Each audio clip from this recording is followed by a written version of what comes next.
In this video, I will show you how to upgrade Google Chrome browser. So click on this three dots, settings, and click on about Chrome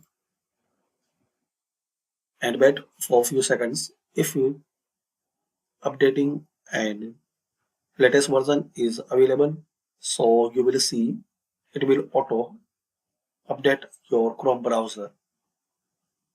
Here you can see the version.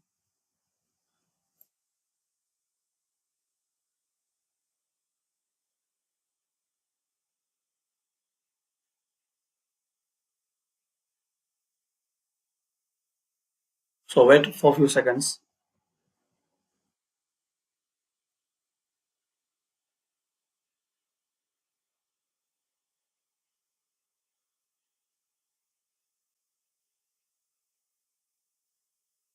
Now it's up to date. To finish this updating and upgrading, just relaunch your browser. So thanks for watching. Comment this video useful for you or not.